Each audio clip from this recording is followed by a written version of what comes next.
Chapter 22. Secret Realm. You are listening at novelfull.audio. After seeing the immortal spirit illusion realm, ordinary cultivators would definitely think that this is a heavenly opportunity that couldn't be found twice and would rush to the illusion realm before the entrance closes. Qiu Zongxue was exactly like that. When she felt immortal qi, she immediately wanted to rush in, but unexpectedly, she was stopped by Yin Hanjiang. Venerable has not entered yet. Yin Hanjiang held his sword with one hand and protected Wen Renhe with the other, not allowing Qiu Zongxue to take even half a step forward. Qiu Zongxue's current strength far exceeded Yin Hanjiang, but she still remembered the time when Yin Hanjiang fought against the Shenyuan sex experts when he was only in the soul combination realm. Admittedly, at that time, several Shenyuan sect experts seemed to be in harmony with each other and no one was willing to harm their own strength so as to avoid being plotted by their own people. However, there was no denying that Yin Hanjiang's ruthlessness was indeed frightening. At that time Qiu Zongxue was only in the void realm and did not dare to break into the hungry ghost path. After all, once she enters this path she will eventually become a ghost. Qiu Zongxue still had a brain and body at that time, so how could she be willing to give up her body in order to feed the hungry ghosts? She first met Yin Hanjiang when she helplessly watched him beat Xu Yanyan to the ground. He also slashed his sword through Qiu Zongxue's temple and into her brain. After that battle, when Renhe took his time to reorganize the Shenyuan sect, so Qiu Zongxue rushed to the hungry ghost path before Wen Renhe would dispose of her. 20 years later, Qiu Zongxue was promoted to the Mahayana realm and came out of seclusion with countless fierce ghosts to challenge Yin Hanjiang. But she was beaten to the bone by the bored Wen Renhe at that time. Therefore, Xu Yanyan laughed at her for a long time. Even if Yin Hanjiang was only at the void realm, Qiu Zongxue did not dare to take him lightly. She held back her desire for the immortal spirit illusion realm and waited patiently for Wen Renhe to speak. Wen Renhe was squatting on the edge of the cliff and saw that the entrance to the immortal spirit illusion realm was not only open but also started absorbing Beili Qingmiao into it. He didn't rush to enter it and instead pulled Beili Qingmiao back from immortal spirit illusion realm and cut off a piece of flesh from Qiu Zongxue to extract the essence of the Jiu Yang and fed it to Beili Qingmiao to help her detoxify the poison of the blood bath. Qiu Zongxue, who had her arm cut casually. In the original book, Wen Renhe had Jiu Yang's body and absorbed it, leaving nothing after it entered his body. But Qiu Zongxue was different. Her flesh and blood were made from Jiu Yang. Before refining it thoroughly, she could still be used as some spiritual medicine. The effect of Jiu Yang was immediate and Beili Qingmiao woke up with a wooing sound. When she opened her eyes, the immortal spirit illusion realm disappeared. Elders.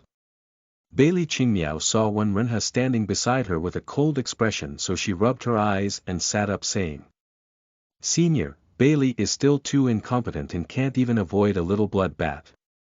She needed to bother the elders to save her." "I didn't save you." Wen Renhe moved sideways, revealing Qiu Zongxue who was without an arm. "Master Zongxue." Beili Qingmiao jumped up and quickly ran to Qiu Zongxue, heartbreakingly looking at her arm, tears flowed down uncontrollably. "You crippled yourself to save me, This disciple has no way to repay you. I will only serve you as master for all my life." Qiu Zongxue covered her arm and said stiffly, "If there is enough aura it will grow out. I didn't cut it voluntarily so you don't have to thank me." In the final analysis, it was a bad debt. The arm was cut by others and she didn't cut it herself. Qiu Zongxue was also forced. The two of them were not completely sincere, so she did not feel that she deserved Beili Qingmiao's thanks. Wen Renhe said to Beili Qingmiao, who held Qiu Zongxue in her arms, "You can't relax too much. I'm just verifying my guess. In order to find the immortal spirit illusion realm, you'll need to get hurt later." After that, he picked up Beili Qingmiao's weapon, the windless silver moon ribbon, and tied it around Beili Qingmiao's waist. At the same time, he slapped Bailey Qingmiao on the back of the neck and knocked her unconscious. Wen Renha used the windless silver moon ribbon as a fishing rod, dangling the unconscious Bailey Qingmiao down the cliff. This time, Wen Renha didn't follow the plot in the book. Instead, he treated the wounds and let the immortal spirit illusion realm disappear before personally injuring Bailey Qingmiao and hanging her from the cliff. The situation was completely different from the book, but immortal spirit illusion realm appeared once again. Even Yin Hanjiang, who doesn't think much about everything, wondered, "Venerable, why is it like this?" According to reason, the appearance of the immortal spirit illusion realm was a rare once-in-1,000 years occurrence. They were lucky enough to come across it once, but who would have thought that if you let go of this opportunity, this hidden realm would once again appear? "Let's go in first." Wen Renha didn't explain. With a single move of his hand he wrapped the windless silver moon ribbon around himself and Yin Hanjiang and took Bailey Qingmiao to enter the immortal spirit illusion realm. Qiu Zongxue, who was not tied with the windless silver moon ribbon, was not willing to be outdone and she jumped off the cliff despite her crippled hand. But unexpectedly the immortal spirit illusion realm did not pay any attention to her, and disappeared decisively after absorbing the three people. After Qiu Zongxue fell off the cliff, her cultivation was suppressed and couldn't fly. Not being able to touch the line with poof, she fell into the sea. In the immortal spirit illusion realm, Wen Renha tied the unconscious Bailey Qingmiao into a dumpling and carried her on her shoulder. Looking at the already closed entrance he said, "Sure enough, Qiu Zongxue didn't follow us in. She obviously followed us closely, but the entrance of the immortal spirit illusion realm completely jumped over her just now." Yin Hanjiang was puzzled. This immortal spirit illusion realm only wanted to absorb Bailey Qingmiao alone. Wen Renha pointed down the dumpling's Bailey Qingmiao and said, "If we were not tied together to her by her life-bound weapon we would also not be able to enter it." In the original book, Wen Renha held the unconscious Bailey Qingmiao firmly and naturally did not get separated from her. This time, Wen Renha deliberately left Qiu Zongxue behind to verify whether the immortal spirit illusion realm was only for Bailey Qingmiao. It seems that all heavenly treasures in this world favored the female lead. But he did not know if it was because she was an innate deity or they just wanted to absorb her power. This immortal spirit illusion realm was only a small hidden realm in the cultivation world. The scenery inside was of the courtyard outside the palace. The palace was covered with white fog and protected by a powerful array, making them unable to leave. There was a red bird in the courtyard. This bird had only one leg and was sleeping on a tree covered with red fruit. There was also a green carp in the river, occasionally opening its mouth to eat the fallen vermilion fruit, and wagging its tail happily.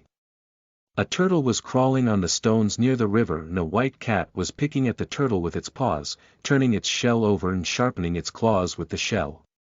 The two looked across the palace windows into the courtyard. Looking at the animals, Yin Hanjiang hesitated and asked, "Venerable, these are the four holy beasts, the green dragon, the white tiger, black tortoise and vermilion bird. Even in immortal world they should have supreme strength and guard the four directions and maintain the stability of heaven pillars. It is very unlikely that they would appear in a small courtyard of the immortal world at the same time, right?" Wen Renha opened abusive love affair and flipped through it and said, "Interestingly, the immortal spirit illusion realm recorded in the book is completely different from what we see at this moment. They should enter a dark cave with countless demonic beasts guarding the cave. Bailey Qingmiao's wound from being bitten by the blood bat was not yet healed and it's the smell of her blood that attracted many demonic beasts. In order to protect the female lead, Wen Renha desperately killed demonic beasts hiding in the cave and finally found a large piece of broken mountain meteorite iron in the depths of the cave. The broken mountain meteorite iron shone with a cold light and would not let them touch it, so Wen Renha used his 7 stars killing halberd to suppress its murderous intent. After the two of them took the material, Bailey Qingmiao found a detoxification herb to apply to her wound and stopped bleeding. The exit of immortal spirit illusion realm appeared and Wen Renha carried her out of the hidden realm on his back. After repeating the plot, Wen Renha said, There are two differences. First, Bailey Qingmiao is unconscious at this time, and second, she is not poisoned nor is she bleeding. Two differences in exchange for different scenery of immortal spirit illusion realm. Is this place and what is written in the book, two locations, or two sides of the same place? Yin Hanjiang asked as he casually picked up an iron box on a table inside the hall. Wen Renhe took the iron box and smiled. Broken Mountain Meteorite Iron. Broken Mountain Meteorite Iron, which had been discovered through 1,000 difficulties and dangers, was now peacefully placed on the table waiting for someone to take it away. The unconscious Bailey Qingmiao was placed on a bed in the side hall while Wen Renhe put away the Broken Mountain Meteorite Iron. Looking at her, he wondered if the environment outside would change when she woke up. When the blood bat bit her earlier, Wen Renhe did not feel the difference in her blood.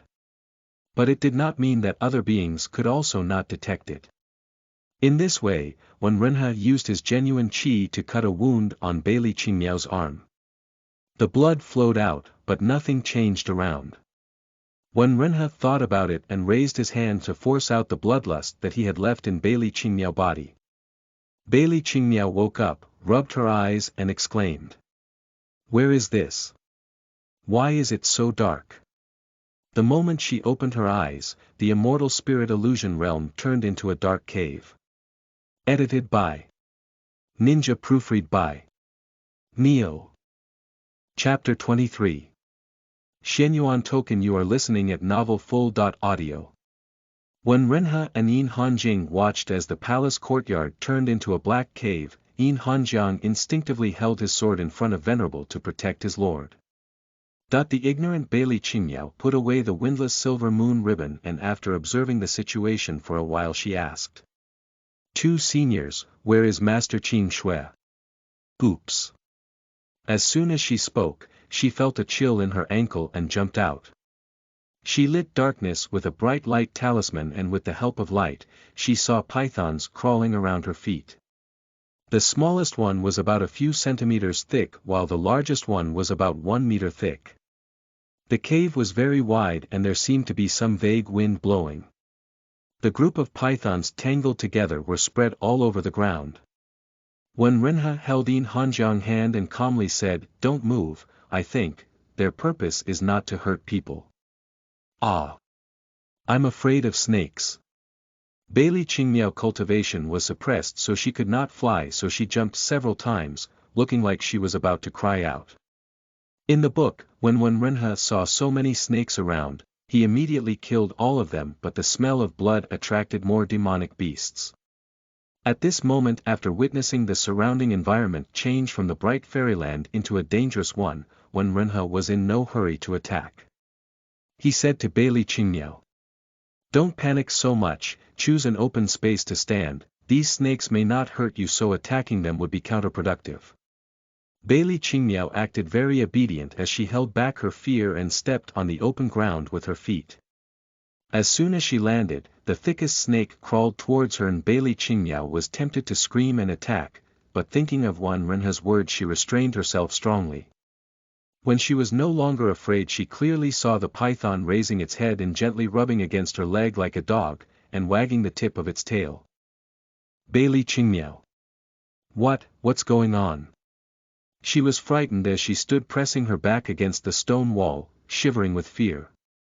When Renhe and Yin Hanjiang were standing opposite Bailey Qingmiao and clearly saw the cold stone wall behind her open a huge yellow vertical pupil eye. When it saw Bailey Qingmiao, it narrowed as if it was smiling. Wen Renhe. Yin Hanjiang. Being calm without actively attacking the demonic beast, they could profoundly feel the love of the demonic beast in this environment for Bailey Qingmiao. "Have you ever thought what this secret realm looked like before we entered?" Wen Renhe asked. Imagined a little. Bailey Qingmiao stood with her back against the stone wall, completely unaware of the eyes above her head moving downward. The immortal realm should be a magnificent palace, the palace furnished with treasures. Maybe even the broken mountain meteorite iron that the elder wanted would lie on the table. Outside the palace there may be a courtyard, with small animals that would be legendary divine beasts, green dragon, white tiger, black tortoise and vermilion bird or something. Ha! Why are you guys looking at me like that? Even a person like Yin Hanjiang, who only had his lord in his eyes, couldn't help but show an odd expression when he met Bailey Qingmiao's gaze. The secret realm in Bailey Qingmiao's fantasy was exactly what they saw after they entered, but appeared only when Bailey Qingmiao was unconscious. After she woke up, the situation she wanted to see completely disappeared, and the surroundings turned into this horrible appearance, but those demonic beasts still liked her. As long as they don't hurt them, this demonic beast only wanted to get closer to Bailey Qingmiao. Immortal Spirit Illusion Realm. The illusion, when Renha murmured, then if there is medicine in this immortal spirit illusion realm that could save your elder martial brother, what should it be like? The lotus flower in full bloom in the courtyard river. If it was an even-colored blue lotus heart, it would be able to cure my elder martial brother. Senior, why do I feel that the stone wall behind me is moving? Bailey Qingmiao said softly. It was probably like these snakes, trying to rub its head against you, but only that its head is a little too big. Wen Renha said silently in his heart. If there was an exit from this immortal spirit illusion realm, where would it be? Wen Renha asked again. The immortal spirit illusion realm I imagined is surrounded by white fog. After all, it's a corner of the secret realm and there must be an array guarding it to prevent us from entering the secret realm. The white fog at the back door of the palace is thinner, and walking in is actually the passage back to the Golden Coast Cliff. Senior, everything is just my imagination, so what is the use of asking? It seems that something is sucking on me. What exactly is this stone wall? It was nothing, but the stone wall behind her seemed to have a tongue, a little sticky. Bailey Qingmiao, you make yourself unconscious. Wen Renha said decisively, I guarantee that after you open your eyes, you will be back at the Golden Coast Cliff and meet Elder Qing Shui. Really? Bailey Qingmiao first questioned it but then thought about it for a moment and said, I'm so weak, even if I don't faint I will not be able to help two seniors, so it will be better if I faint. After that, she stopped breathing and sealed her sleeping acupuncture point. After that, she put her mind into sleep and fainted just a moment later. In the moment Bailey Qingmiao fainted, the surroundings changed back to the way she imagined. My lord, is this immortal spirit illusion realm really imagined by Bailey Qingmiao? Yin Hanjiang carried Bailey Qingmiao on his shoulders and asked in some surprise. Is the cave real or the courtyard real? Or neither of them are true? There is another possibility that both of them are true. This time when Renha boldly walked into the courtyard, plucked the lotus flower from the river that just appeared and took out the 7-colored blue lotus heart. The four inconspicuous legendary divine beasts did not stop Wen Renha at all and played with themselves. We have all the things we want, let's go. Wen Renha said to Yin Hanjiang. Let's just go to the back door of the palace like she said. When they arrived at the back door, the white fog was sure enough a little thinner than in other places and seemed to be accessible.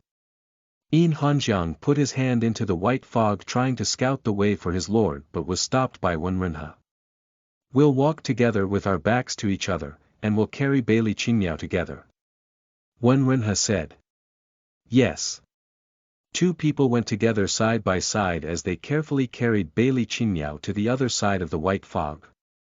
They don't know how long they have been walking. The white fog seems to have no concept of time and space, but then they could suddenly smell the salty smell of the sea breeze. Following the direction of the wind, they soon stood on the cliff with golden sea in front of them. Finally, a color other than white appeared in the field of their vision. Yin Hanjiang put Bailey Qingmiao down, turned around and saw the familiar face of his lord and breathed a sigh of relief and sat on the ground. Protector Yin seems to be overly nervous.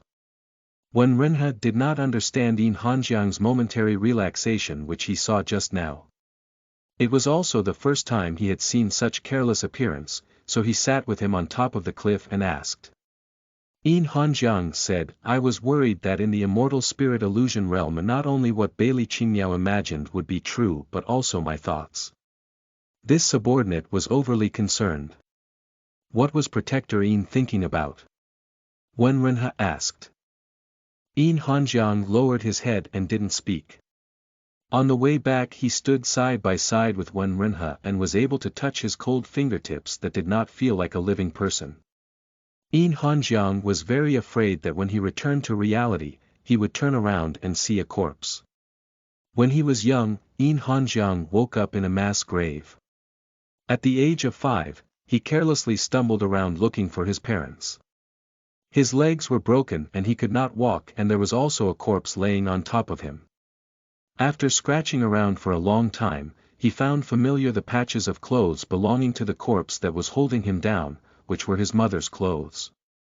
At that time, he didn't have a clear concept of life and death, so when he found his relative he hugged the body in tears. Ignoring the pain in his body, he turned it over only to see that his mother's face had long since rotted and attracted maggots. Thinking of this, Yin Hanjiang snapped out of his memories. He felt ridiculous. 100 years had passed and ordinary people would have been in the ground for a long time already. But he still held on the memories of the 5-year-old who could not get out. His lord will never become a corpse. Wen Renhe was the strongest man in the world of cultivation, no one could kill him. Wen Renhe grasped Yin Hanjiang's hand and saw that his palm was full of cold sweat. Cultivators were different from mortals, they did not need to eat and they did not enter the cycle of reincarnation for a long time. Unless it was an extremely terrible fright, they would not break in cold sweat. Yin Hanjiang refused to say it. Wen Renhe could only guess that it was one of the first vague signs of Yin Hanjiang being consumed by heart demons in the later part of the book. These days his attention gradually shifted to Yin Hanjiang and he gradually found that his left protector heart hides a seemingly unfilled hole. If this heart knot was not untied, Yin Hanjiang would never be able to advance to the Mahayana realm. It seems that when I'm free in the future I will need to drink and have a heart-to-heart talk with Protector Yin. Wen Renhe said, at that time, Protector Yin will have to tell this venerable his thoughts. How about it? Yin Hanjiang's face actually showed a hint of embarrassment. He did not want his lord to understand him. Wen Renhe could order Yin Hanjiang to tell the truth, but he didn't want to force his Protector Yin, so he just said, in that case, the time will be decided by Protector Yin. When you want to talk, this venerable will always be ready to accompany you. As he spoke, a person climbed up from the sea. It was Qiu Zongxue. In the Golden Sea you can't use your Zhenyu Qi, so it took her a long time to swim back and climb up the cliff again. Seeing that Qiu Zongxue's arm had yet to regrow, Wen Renhe asked, how long were we inside? Less than an hour. Qiu Zongxue said, did Venerable encounter any dangers in the immortal spirit illusion realm? Wen Renhe would naturally not answer Qiu Zongxue and patted Bailey Qingmiao, who seemed to be always fainting to wake up. He put the 7-colored blue lotus heart and the broken mountain meteorite iron together in front of her and said, I originally thought that the broken mountain meteorite iron was my chance. Now it seems I took it for granted. These two things belong to you. It's up to you to decide what you want to do with them. How can they all be mine? Bailey Qingmiao waved her hand and said, I have done nothing, I have only been dragging your feet, Senior. Senior not disliking this junior is already a blessing. The broken mountain meteorite iron naturally belongs to seniors. As for the even-colored blue lotus heart, can it be regarded as something that this junior borrowed? This junior will definitely pay you back in future. The opposite, when Renhe picked up the broken mountain meteorite iron and said, this is considered something this venerable is borrowing. Venerable. Bailey Qingmiao tilted her head. When Renhe took out the Xian Yuan sect sovereign token just like in the book and said, this is this venerable token, if you need something from me in future you can exchange it with this venerable for one favor, no matter what the favor is. Bailey Qingmiao took the tiger talisman-like token with both hands and asked, can this junior ask for this senior name? This venerable's name is Wen Renhe. Hearing his words, Bailey Qingmiao was so frightened that she dropped the talisman in her hand, stammered for outside help, and said to Qiu Zongxue, Master Qing Shui, Senior is the demon sect's patriarch. What are you so excited about? Qiu Zongxue said, anyway, you and I together can't beat him, so forget about the matter of slaying the demonic path and defending the righteous path. Her calmness actually calmed down Bailey Qingmiao. If Wenrenha wanted to kill her, it would be very easy for him. Patriarch Wenrenha, I can't accept this token. Bailey Qingmiao said his name, shook her head and said. The righteous and demonic way both have their own justice, and during the massive demon war, there were many injured and killed people on both sides. My sect master who was wounded by you is still in coma. My elder martial brother's cultivation was destroyed by a demonic path cultivator. Patriarch Wenrenha helped me many times and Bailey will not dare to forget this kindness. In the future, if justice is not involved, Bailey will definitely repay the patriarch. But after this, I can no longer contact seniors, let alone take your token. Bailey Qingmiao gave a goodbye salute to Wenrenha and solemnly handed back the token in her hand, returning it. Don't be so hasty. You will need to use it. Wenrenj didn't take it, and the matter between the righteous and the demonic path is not as simple as you think. One day, when the Shangqing sect will try to destroy you, harm you, or trap you, you can then decide whether to use it or not. How can my sect harm me? Bailey Qingmiao did not understand. Wenrenha did not answer her question but turned into bloody light and took Yin Hanjiang away from the Golden Coast Cliff, leaving by Li Qingmiao and Qiu Zongxue in a daze. Before leaving, Wenrenha said to Qiu Zongxue, you and Bailey Qingmiao should delay the return journey for a few days so there would be a slight delay in saving He Wenchao. He deliberately left a little time for He Wenchao and the old blood ancestor to see what they would do this time. Edited by Ninja, proofread by Neo. Chapter 24.1. Walking side by side. You are listening at novelfull.audio. The purpose of Wenrenha's trip was to refine a sword for Yin Hanjiang, preferably an immortal sword, or at worst a quasi-immortal sword. After exchanging the token and his promise to help Bailey Qingmiao in the future for the Broken Mountain meteorite iron, he took Yin Hanjiang to the Wanli ice fields again. At this time, the Wanli ice field should be renamed as 10,000 Miles of Fire. 11 years ago the pale white scenery became a sea of fire. Then even experts like Yin Hanjiang and Wenrenha did not dare to get too close to the ground and could only observe the Wanli ice field from the high altitude. In those years, the scattered immortal of Purple Spirit Pavilion had been cultivating under the ice layer with the help of ground fire. Not being able to find the snow flame, Bailey Qingmiao became frostbitten in the Wanli ice field and only then the snow flame appeared in front of her. In order to find the essence of the scattered immortal, this venerable lifted the ice layer of the Wanli ice field and earth fire which was freed from ice layer suppression changed the climate of the Wanli ice field. Wenrenha said. Even Yin Hanjiang, who did not pay attention to anything except his lord, couldn't help wondering. Why would the immortal spirit illusion realm change according to Bailey Qingmiao's imagination and the items she imagined would turn out to be real? Yin Hanjiang took out the Broken Mountain meteorite iron and couldn't believe for a moment that such a divine object was real. Will it suddenly turn into a white mist and disappear? Yin Hanjiang asked. When Wenrenj saw that his eyes were clear and full of curiosity, he smiled lightly and said. When the heavens and earth were chaotic, everything was just a nothingness of energy. Then the innate gods woke up in the chaos and created heaven and earth with their own power. Then they created everything in the world. This is the unification of all laws. Everything between heaven and earth is derived from the original one. Yin Hanjiang cultivated the realm of void in 100 years, so his enlightenment was extremely high. He thought for a moment and said. What Lord means is that the immortal spirit illusion realm is neither a cave nor a palace yard, but just like the beginning of heaven and earth, a mass of chaotic energy. What we see today is a miniature of the time when heaven and earth first changed. Perhaps. Wenrenha was not quite sure if his own guess was correct, so he could only give Yin Hanjiang an ambiguous answer.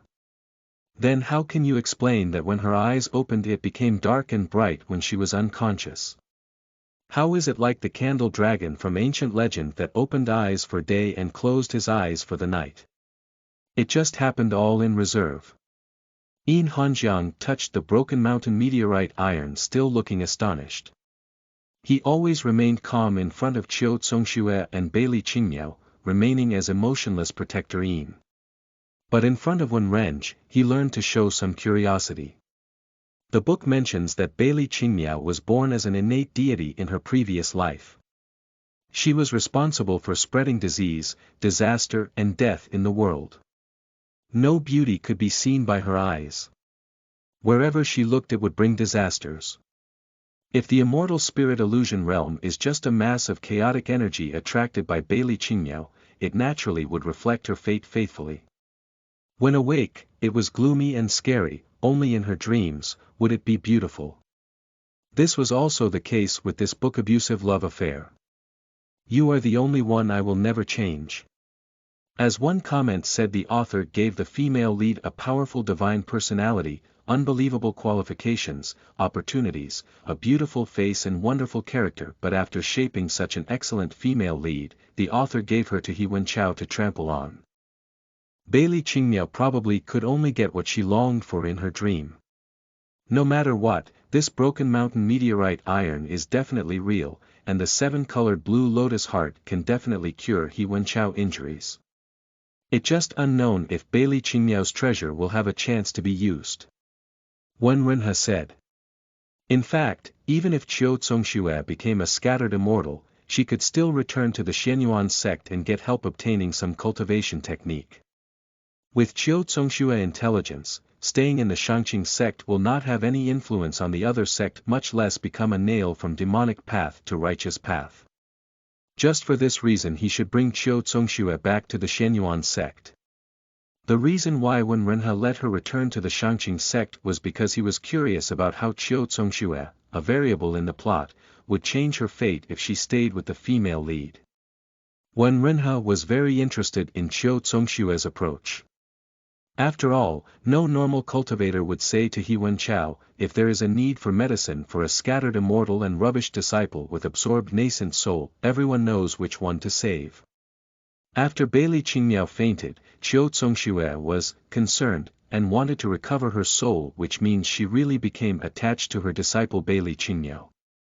She even wanted to pass on the mantle of ghost cultivation to her. With such a caring master following the heroine, how will the plot develop? Wen Renhe also wanted to know. Putting the plot aside for the moment, the most important thing right now was helping Yin Hanjiang refine his sword. When a cultivator has his own bound magic weapon, they could rely on the spirituality of the treasure to gain a more thorough understanding of the Tao. Wen Renhe hoped that after Yin Hanjiang accepted his new sword he could let go of his attachment to him and really make plans for his own future. In this way, if one day, when Renhe really died as it was written in the book, Yin Hanjiang could maintain his sanity and not go crazy like in the plot.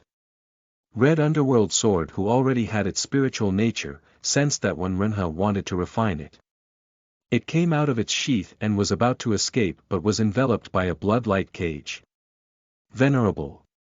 Yin Hanjiang did not expect that Wen Renhe would actually cut off his own arm so the arm could turn into red mist, as he held broken mountain meteorite iron in his hand and forcibly fused it with the red underworld sword. If you want to refine a divine weapon in the center of the earth fire, someone must bath the sword with blood.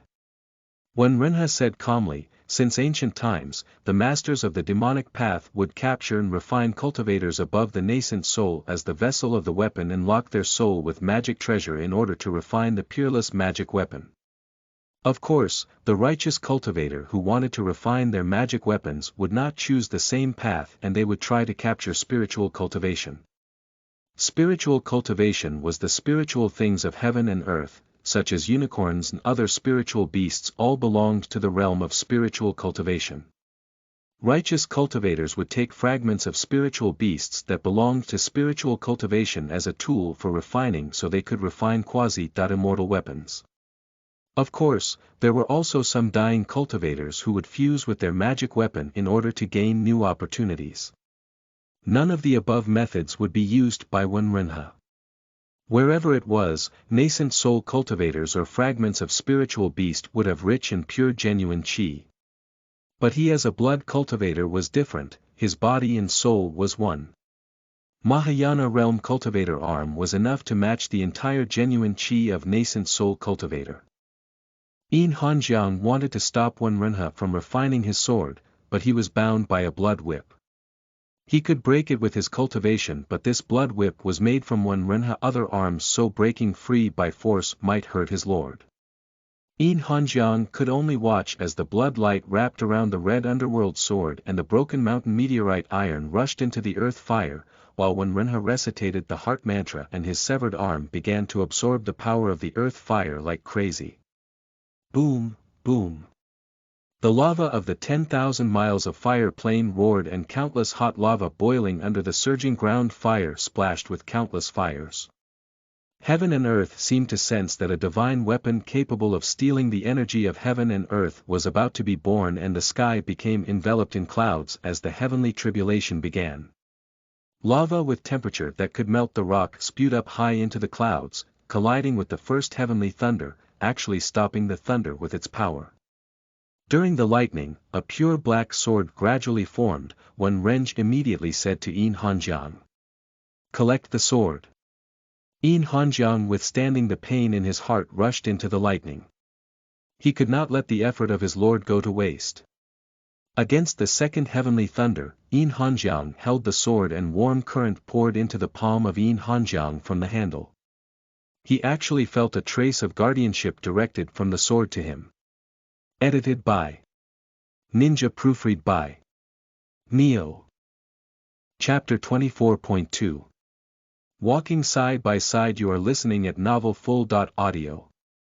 The killing intent and the guardian heart mingled together without the lightest repulsion. This was Wenrenha's chi. When a divine weapon was completed, it must undergo the heavenly tribulation, which were 9 thunders stronger than another. The first 2 lightning were silver white, the third heavenly thunder was purple. If Yin Hanjiang wanted to use the sword, he had to take advantage of the weakness of the sword when it was facing heavenly thunder to make it accept him as master. In the silvery purple third lightning, you can see Yin Hanjiang sitting cross-legged in the air, with his long sword lying in front of him that emitted a cry not wanting to be refined.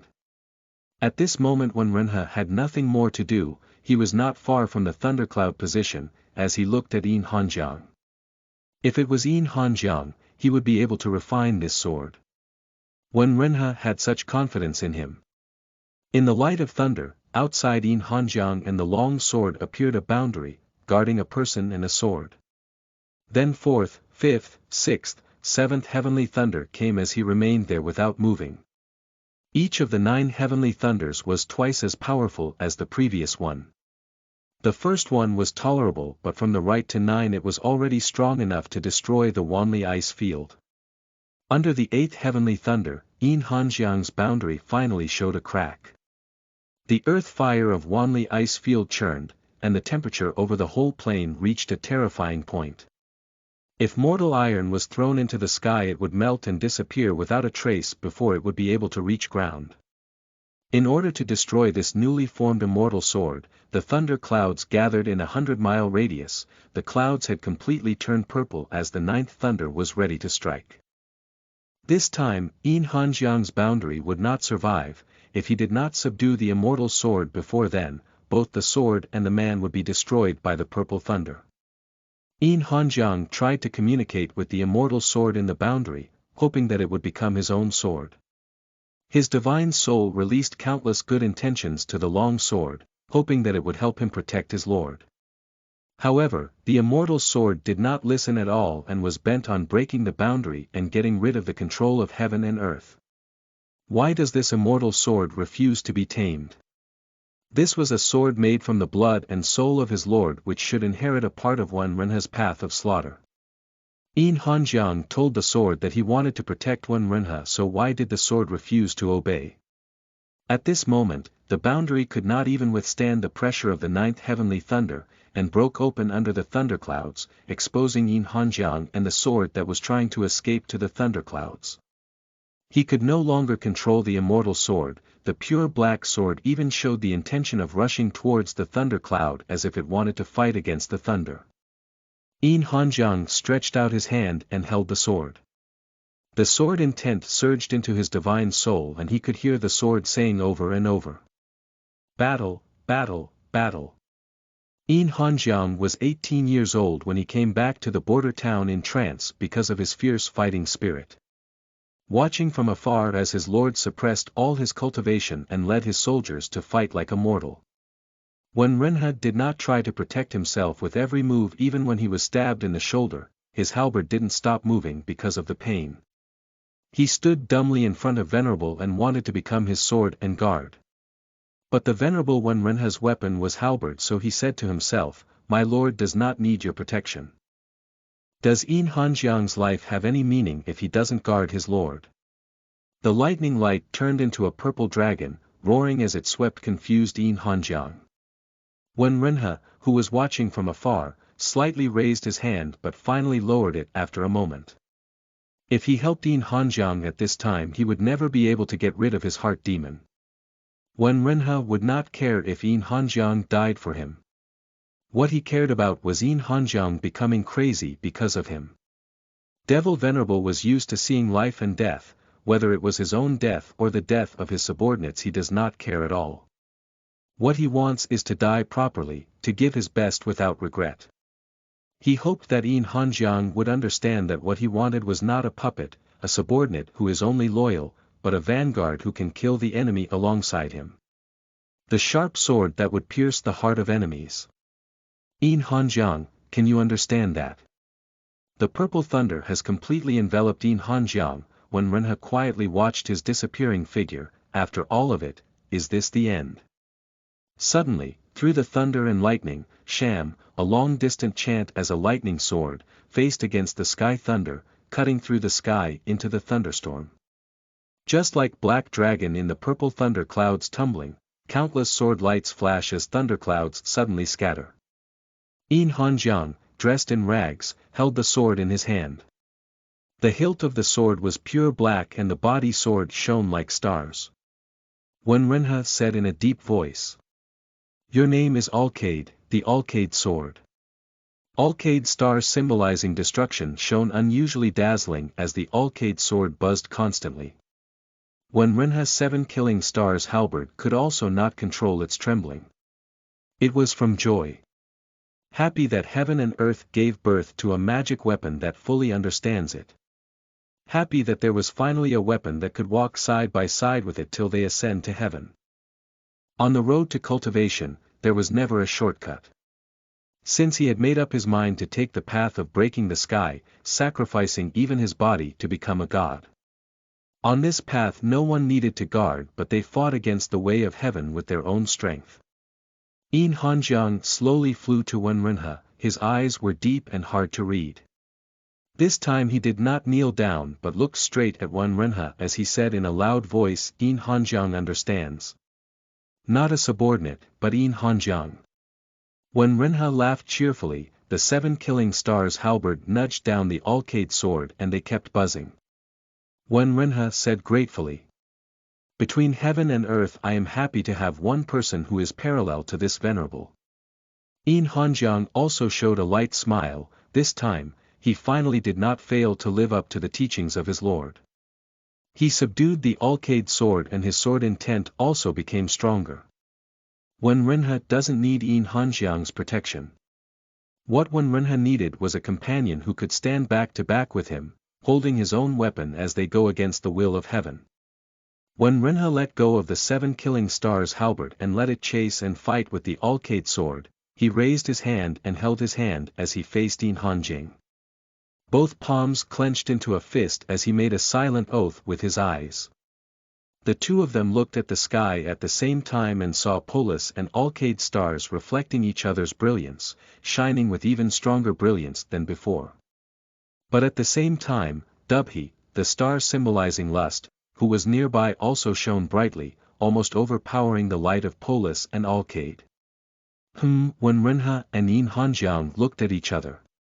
What did Xu Yanyan do that caused her chi to skyrocket so much? Speaking of which, after the massive demon war of the righteous and demonic path, he hadn't returned to the Xianyuan sect for the full year. He did not know what it was like now. Edited by Ninja, proofread by Neo. Chapter 25.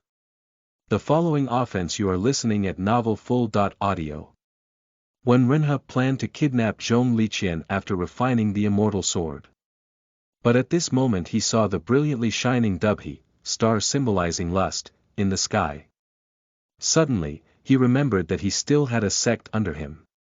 His Xianyuan sect also suffered heavy losses after the massive demon war, and countless masters entered the reincarnation circle.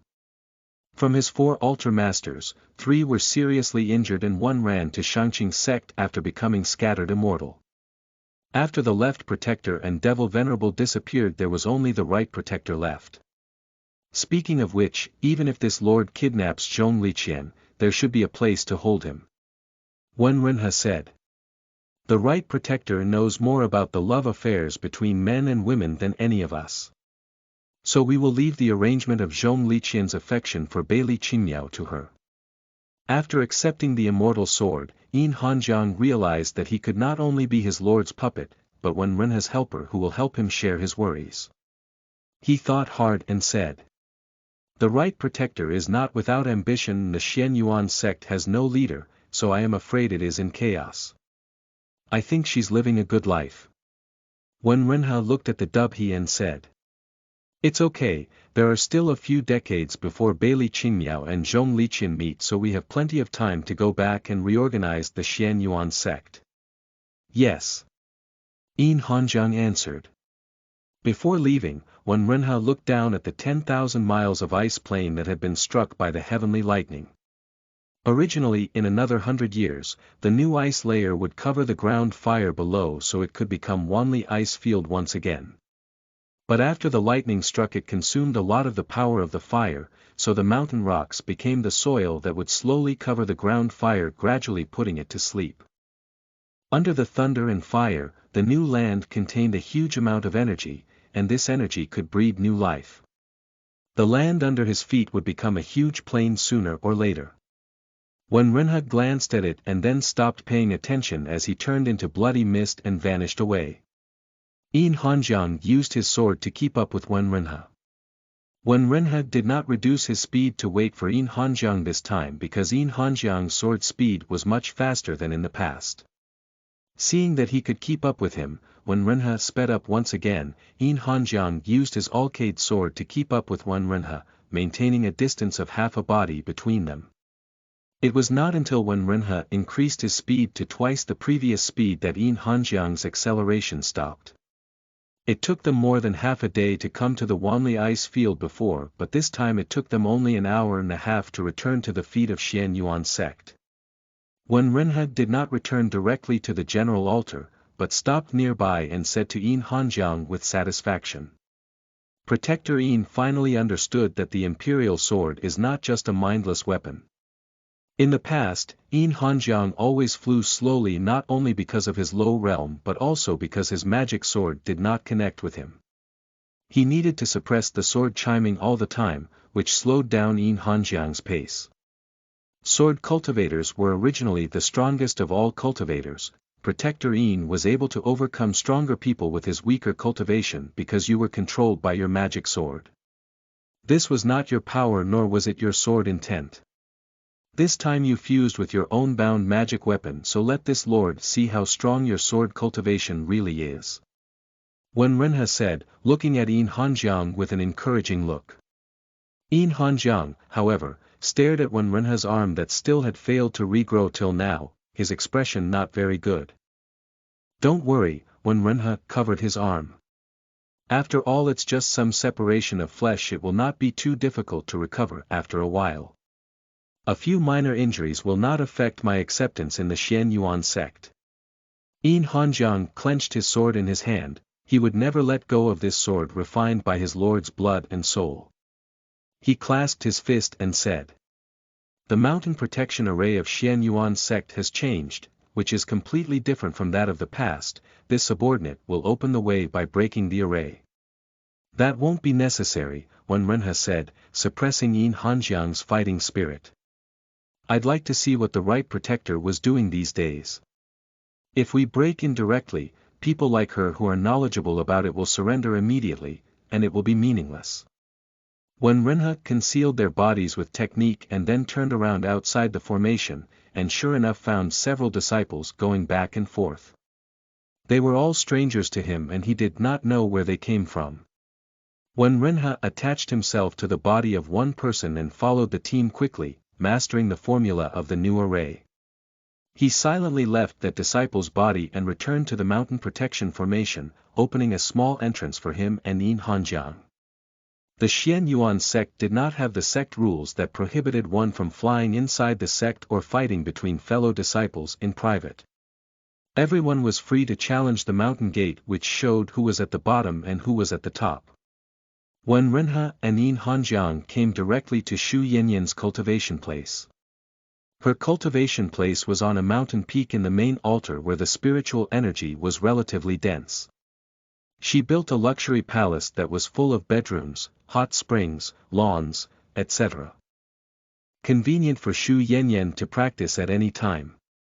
Without the summons or personally going down the mountain to find good young male seedlings to be her subordinates, Shu Yanyan spent most of her time in the cultivation place cultivating. But today she was not there and even her subordinates who cultivated together with her were not there. When Wen Renha and Yin Hanjiang came to the palace, they saw that many rooms inside were empty, and there were not even a few beds left. The two heard the sound of someone approaching so they immediately hid only to see Shu Yanyan's favorite subordinates with a few low-level skills and ordinary appearance subordinates. One of them said, "You two go to the moon hall and you three go to pick the star hall, pick all the things into the storage rings. You must be especially careful with the right protector's bed, you must not touch it, if you damage it in any way you will be guilty of one of the greatest sins of interrupting the right protector's cultivation." He told people to pack up but he himself sat down in the main hall like an uncle, eating happily from a plate full of spiritual fruits. Yin Hanjiang clearly knew that there was only one tree in Xian Yuan's sect that could grow this kind of fruit, and that tree was in the backyard of his lord. He was about to come forward when he was stopped by Wen Renha. While others were moving things, Wen Renha turned into a bloody mist and occupied the man's body. He said to Yin Hanjiang, "Cover your appearance, we will go visit the right protector in a while." Yin Hanjiang originally planned to use a low-level technique to change his appearance, but he thought that Shu Yanyan's cultivation strength was not low and she would recognize him. Fearing that he might spoil his lord plan he took a black ghost mask from the storage belt and put it on his face. When Wen Renha saw this mask his heart suddenly jumped.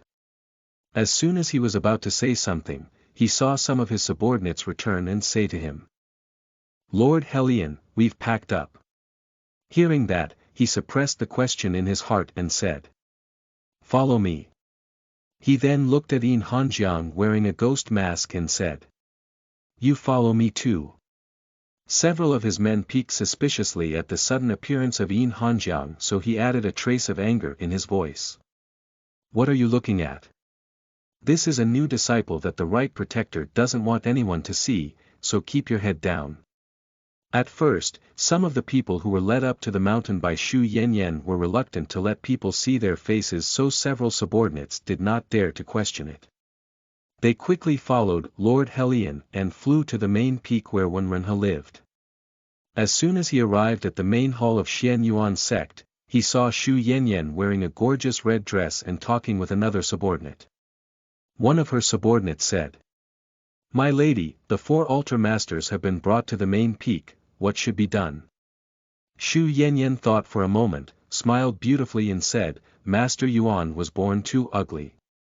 I don't even know what he was thinking, making himself look so fat, I also don't like his thick skin.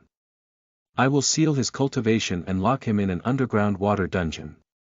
The altar master Miao is very good looking, but who knows if he won't use some goo to save his life. I don't want to be bitten and shut up in the water prison. As for the remaining 1 altar master and the newly chosen altar master, put them into my room so I will enjoy them." "Yes. The subordinate nodded. Oh, wait.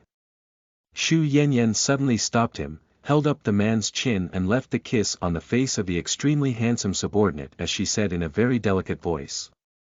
I forgot that my cultivation bed has just been moved. You send them to the room where Wenrenha used to stay and stay yourself, wait for this protector. No, this venerable loves you as well. Hearing that she was going to use his lord's room to do that, Yan Hanjiang was so furious that he took out his sword to cut down Xu Yanyan. Xu Yanyan's red robe was also a top-grade defensive magic weapon, so she did not take the sudden appearance of the ghost-faced man seriously, which she regarded as one of the altar master men. She waved her sleeve to block, but the sleeve along with half of her arm was cut by this sword. Who is it? Xu Yanyan was furious. An enchanting flower bloomed in the palm of her hand as she wanted to use it to attack the men. Her subordinate hurriedly picked up the arm that had fallen to the ground so they could connect it after Xu Yantian finished the fight. What a strong sword intent! Are you from the Heavenly Sword sect?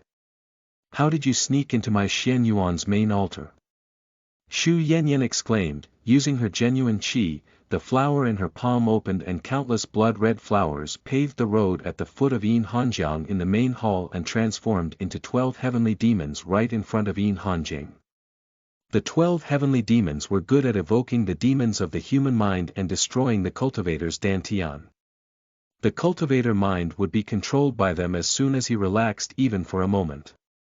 But Yin Hanjiang treated all the beautiful heavenly demons as dirt, his eyes only at Xu Yanyan, the person he should kill. The 12 heavenly demons were nailed to the wall, and the petals of the flowers were torn apart by the sword intent, creating a rain of red petals in the air. Xu Yanyan saw that her opponent was determined and was not trapped by the heavenly demons, so she no longer concealed her strength. After fully absorbing nascent soul cultivation from He Wenchao, she became a level 5 Mahayana realm cultivator. She could call the energy of heaven and earth, and with a flip of her wrist the broken flower turned into a red diamond before falling on Yin Hanjiang and trapping him in it. The other side of this flower was a bone-crushing demon flower, which will absorb the genuine qi of the opponent when it touches its body. Yin Hanjiang's whole body was covered by the petals, so his genuine qi was quickly flowing away. The onlookers sighed in their hearts. Even if Yin Hanjiang had honed his sword intent, Mahayana and Void Realm were ultimately a realm away. It seems that he still needed to make a move. When Wenrenha was about to help, he saw that the swords that nailed 12 demons to the wall were flying up and forming a sword array around Yin Hanjiang, trembling in sword chant in unison.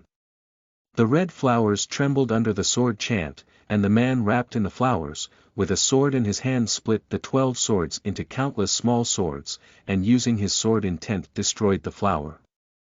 The ghost-faced man leaped out of the petals, his long sword pointing straight at Xu Yanyan's heart.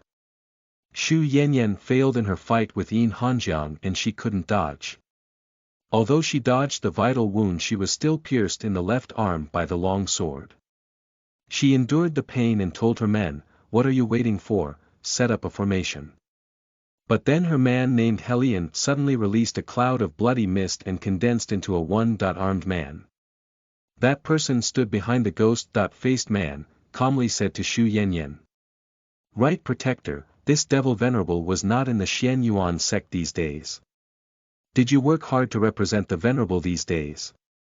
Seeing him appear, the ghost-faced man also removed his mask, revealing Yin Hanjiang's icy face.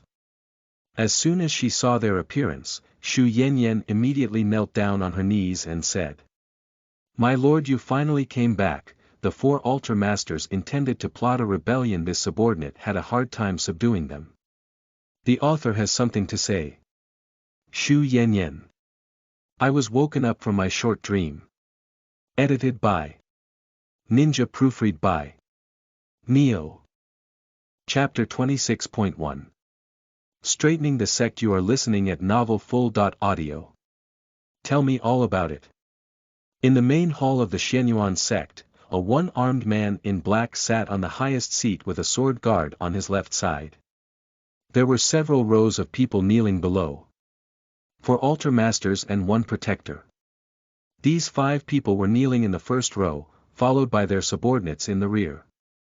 The 5 forces separated by a clear separation. Hearing the one-armed man at the top open his mouth, the 5 people below all trembled and no one dared to speak first. This venerable is not angry.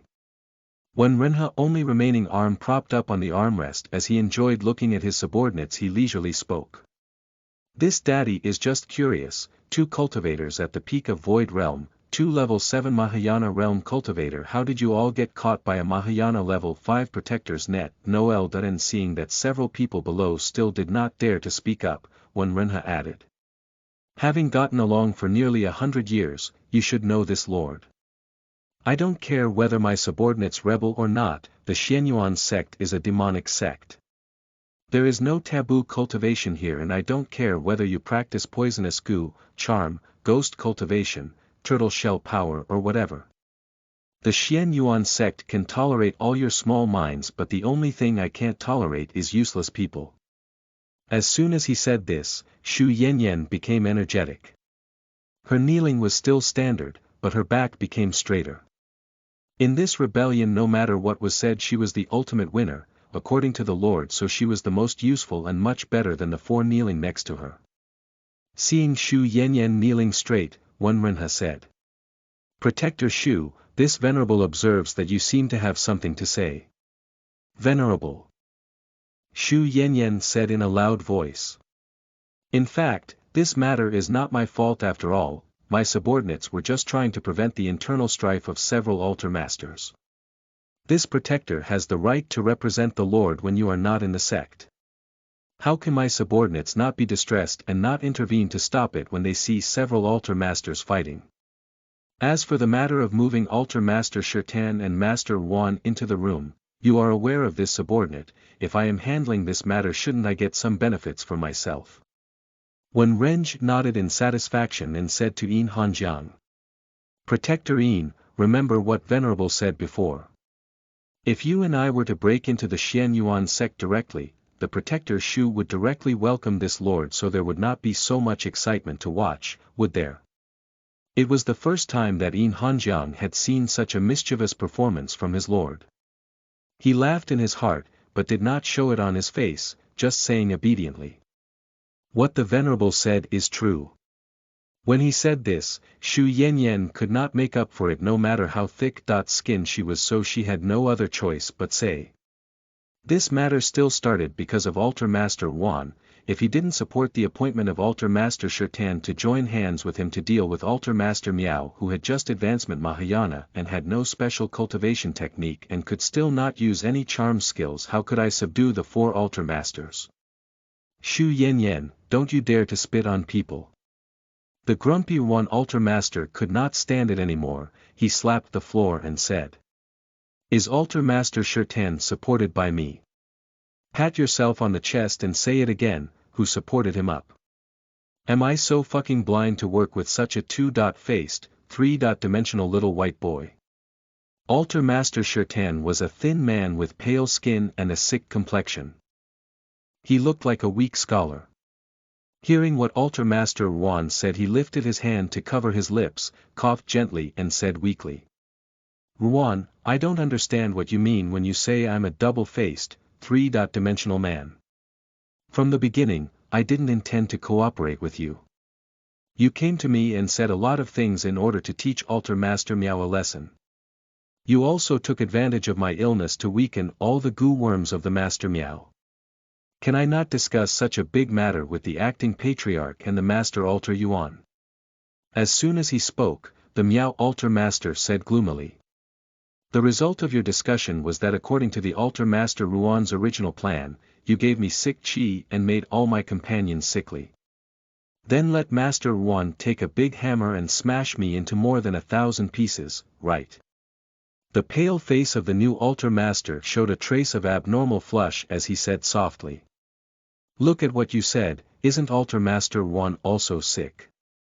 This was all Altar Master Yuan's idea. He said that the best way to stop the 2 of you from destroying the unity of our Xianyuan sect was to let both of you calm down. The chubby Master Yuan didn't like to hear something like this at this time, so he narrowed his eyes and said.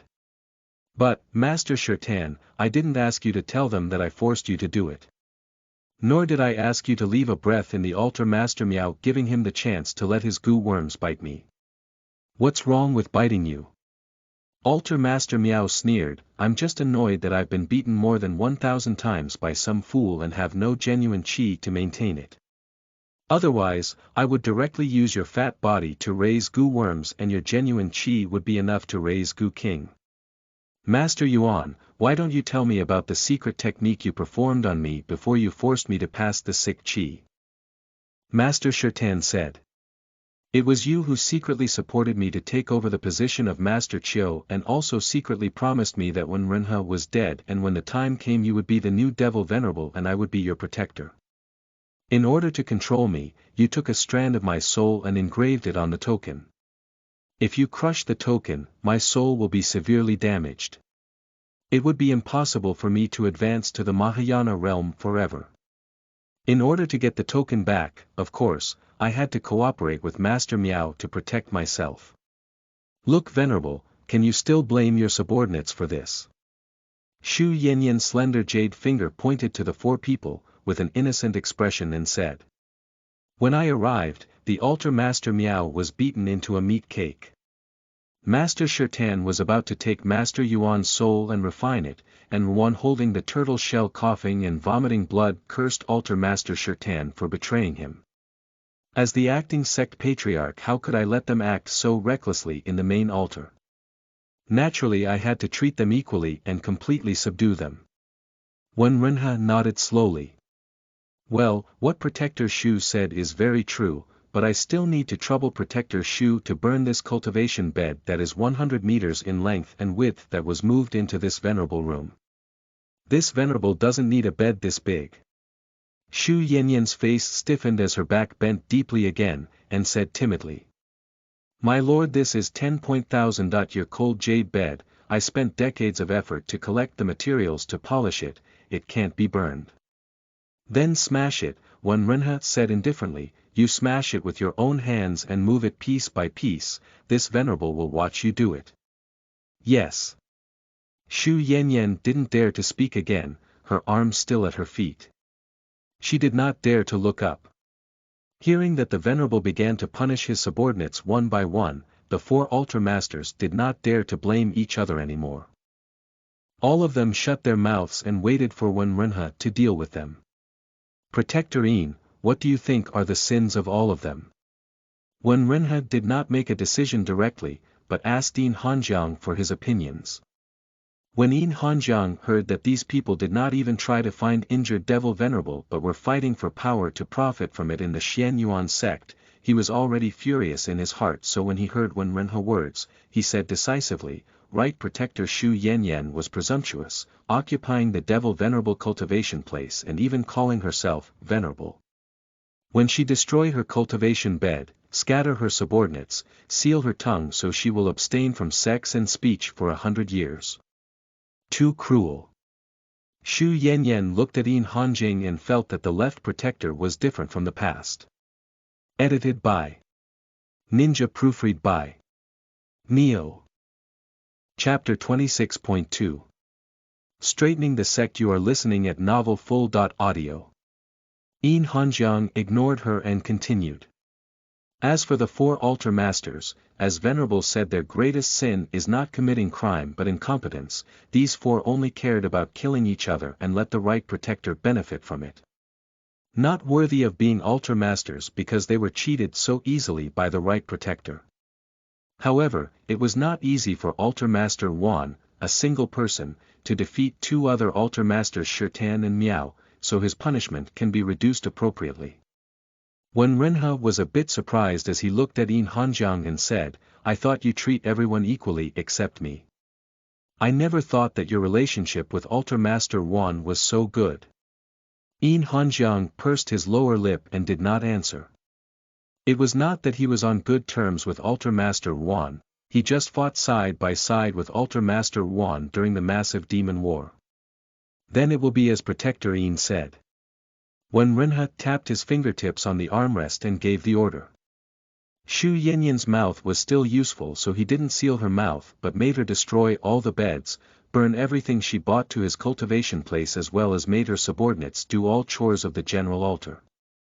Altar Master Miao put goo worm on everyone, so as long as one of them had even an idea of being intimate with Xu Yanyan, Altar Master Miao would know immediately.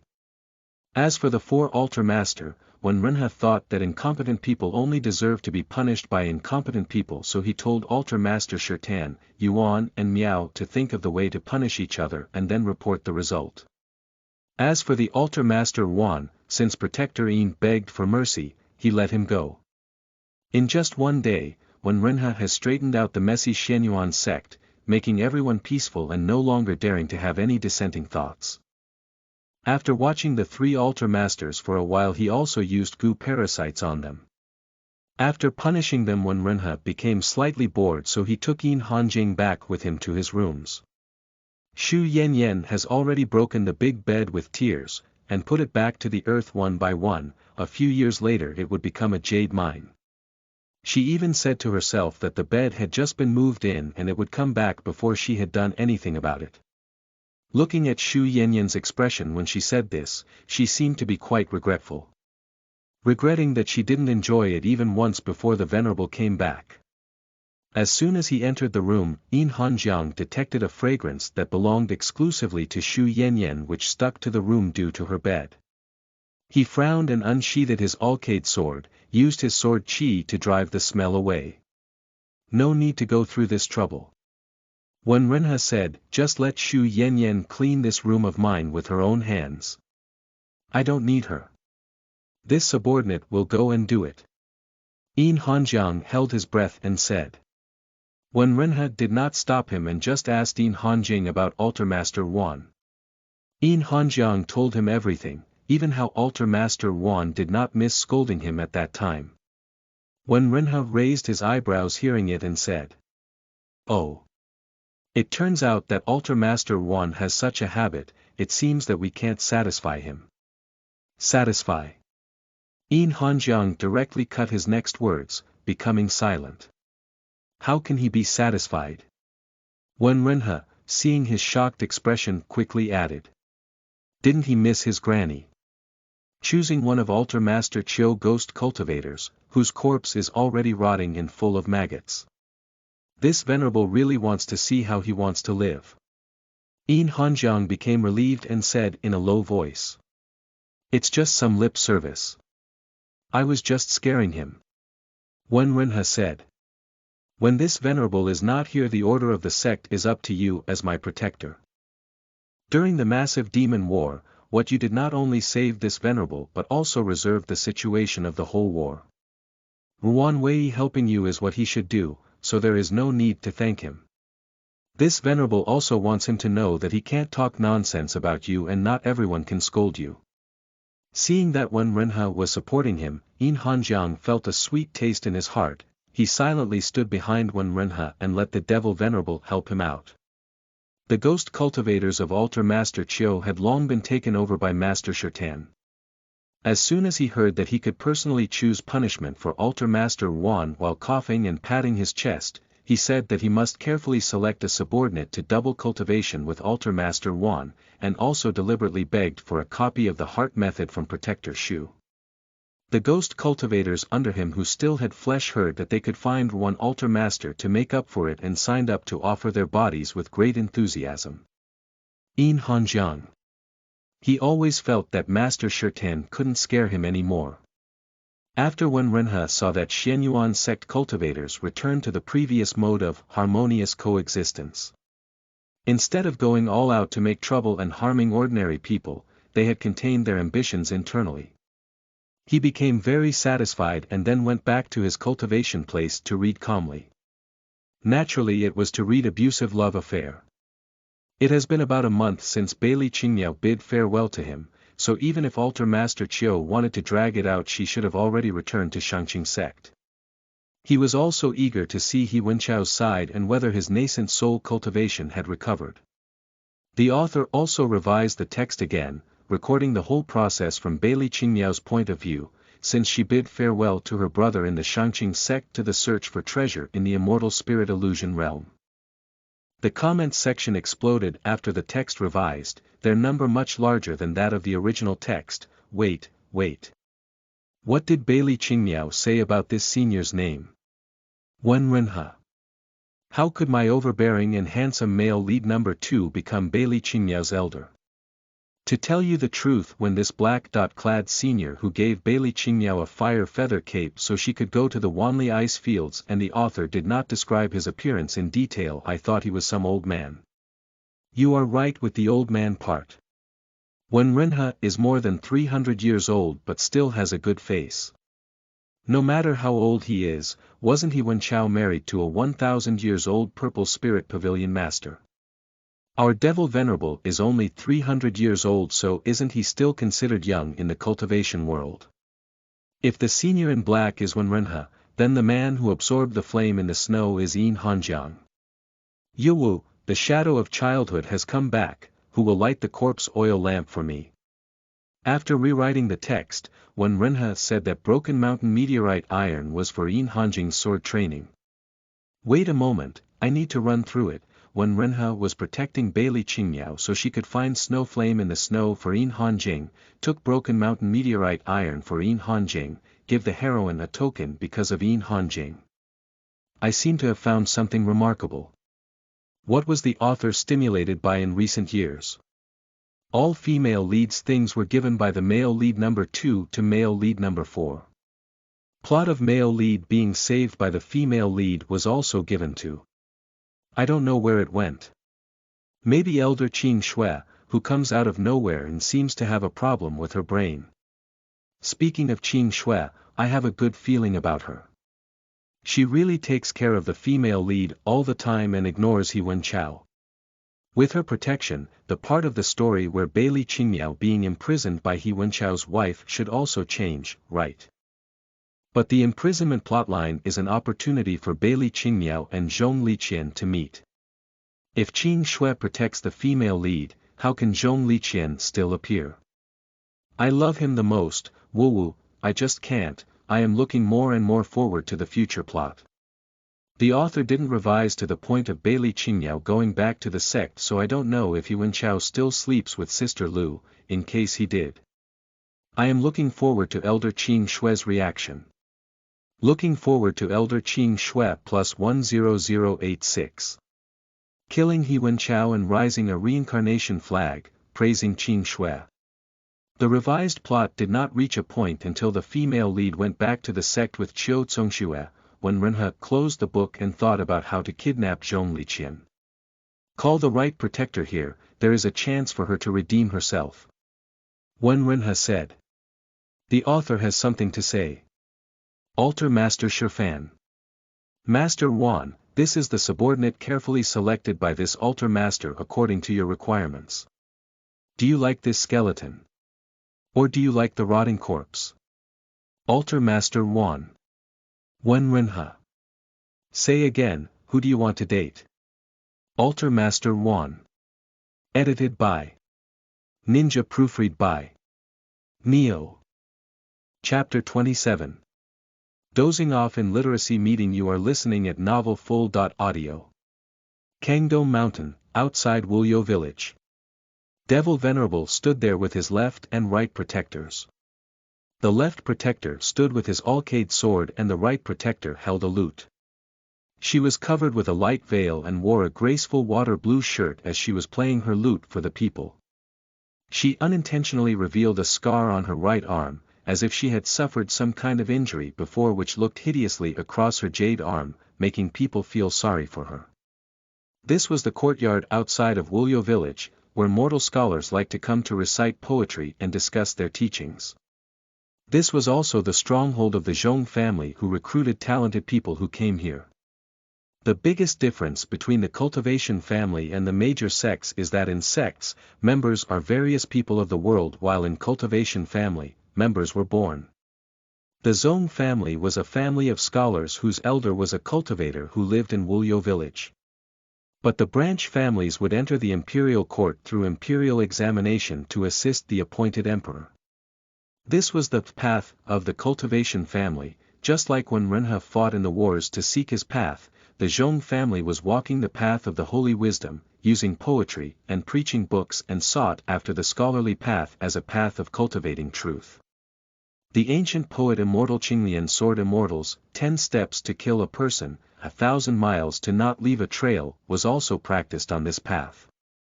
Therefore, all 4 major cultivation families will enter the world to collect disciples. In each generation the family head and his heirs will cultivate their own roots. These disciples who worship them, and the holy wisdom that has been passed down from generation to generation become the foundation of the Zhong family cultivation. The more scholars there are in the world, the more people will read their words, the higher the cultivation power of the Zhong family could become. Their realm was the same as the cultivators from the righteous and demonic path, though their powers were very different. The descendants of the family with supporters are extremely powerful, and the more people in the world admire their ideological and literary talent, the stronger their power is. But for the children in that family without supporters, they may not be able to beat the cultivators at Mahayana realm, and they were very weak. In the book, their cultivation family was initially unknown until the massive demonic war in which cultivation suffered heavy losses and the world ushered in a flourishing dynasty in which more and more poor children had the opportunity to study. Even a simple peddler could read a few words, recite a few lines of poetry, remember the names of a few scholars, which ushered in the prosperity of the cultivation family. The mortal world became prosperous after the massive demonic war, and after 50 years of this prosperity Zhong Liqian had the courage to take away the female lead who was imprisoned in Shangqing sect back mountain. This time, the massive demonic war was planned personally by Wen Renhe, so more aura returned to the world than in the book. In the short period of 12 years, the Zhong family has gained great fame. In the courtyard outside Wulyo village Wen Renhe and others sat in the window seat, which was bought by Xu Yanyan. They appeared today in this courtyard because today was the day when several young masters from the Zhong family would have lectures and discuss their teachings. Students from all over the world were coming to visit, but one cannot enter without an invitation. It would be easy to gain an invitation by using illusion technique and hide from the headmaster of the academy, but the seats were not arranged well. Xu Yanyan stuffed several pieces of silver into the shopkeeper's hand, and deliberately rubbed him. The shopkeeper was just a casual cultivator at the foundation building realm, so how could he resist Xu Yanyan's charm? He took silver in dazzled manner and arranged a clean seat for several people. At this time the several sons of the Zhong family had not yet arrived, and many people saw that when Renhe and Yin Hanjiang were dressed in martial artists' clothes and not in scholar clothes, but were still able to sit in such a good position, so they were not satisfied and came to challenge him. Naturally they did not challenge them to fight but in their ability to recite poetry. When Renhe and Yin Hanjiang could beat them with no problem, but when it came to the poetry they felt like countless flies buzzing in their ears, and even Xu Yanyan's 12 heavenly demons were better than the sound of their poetry reciting. Fortunately, Xu Yanyan was a literary person who held her lute to play a few songs and sang while playing. Both music and singing were very good, so these few students became ashamed of themselves. They could only bid their goodbye as they left, when Renhe and others who sat firmly in their seats. After Xu Yanyan chased those scholarly students away, she returned to her seat and said in a coquettish manner to Wen Renhe, "Venerable, is it okay if I do this?" Wen Renhe nodded slightly and extended a finger. Xu Yanyan's eyes lit up as she said excitedly, "My punishment, can it be reduced by 10 years? Wen Renhe shook his head. 1 year. Xu Yanyan flattened her mouth. But who would have expected Wen Renhe to say leisurely, 1 month. Only 1 month. Xu Yanyan, hearing it, acted a little impatient and asked anxiously, "Venerable, you said that as long as I behave well, the punishment time can be reduced. The reward will be given only after capturing Zhong Liqian. How could this just now be considered as a merit?" Wen Renhe said. Xu Yanyan did not dare to offend the Devil Venerable again, so she shrunk her back as her eyes containing tears looked a little melancholic, almost charming nearby scholars to angrily scold Wen Renhe and Yin Hanging for not being sweet to such jade-like women. Fortunately, Several sons of the Zhong family arrived at this time, which prevented the tragic case of the Devil Venerable washing academy courtyard with blood. The Zhong family had 3 outstanding sons in this generation. The first one was Zhong Liqian, who was dressed in white, looked gentle and elegant. Holding a bamboo scroll, he slowly walked into academy ground and sat in the main seat. Zhong Liqian has an extraordinary aura, and his every move is covered with a dashing calmness. Green cloud clothes and white neon clothes, raising a long arrow and shooting the wolf. When Xu Yanyan saw Zhong Liqian come out, her eyes, which had fallen on him, couldn't move. She sent a voice transmission to Wenrenhe. Venerable, do you know why I studied poetry and books so hard back then? It was just to develop a talented girl temperament, so that I could hook up with a scholar like Zhong Liqian. He is really fantastic. Zhong Liqian was the most outstanding heir of the Zhong family, who had countless admirers these years. Just a few days ago he broke through to the void realm so naturally he was able to feel Xu Yanyan's unconcealed gaze. With a slight nod to Xu Yanyan, he moved his eyes away and stopped looking at her. Venerable. Xu Yanyan excitedly transmitted. The person I am going to catch today is him, right? He's wonderful. When he looked at me, I had already used my charm technique, but I did not expect him to still have such a clear gaze. Is he really a rare gentleman? If you can seduce him, he is yours. Wenrenhe transmitted his voice.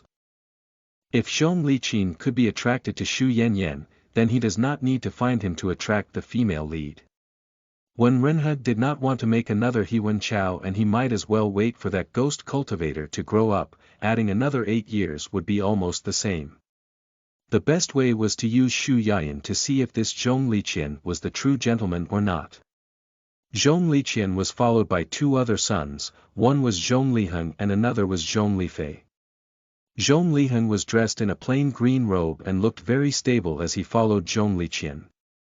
Zhong Lifei on the other hand was dressed in a brocade robe, as you could see reckless and frivolous character from his eyes.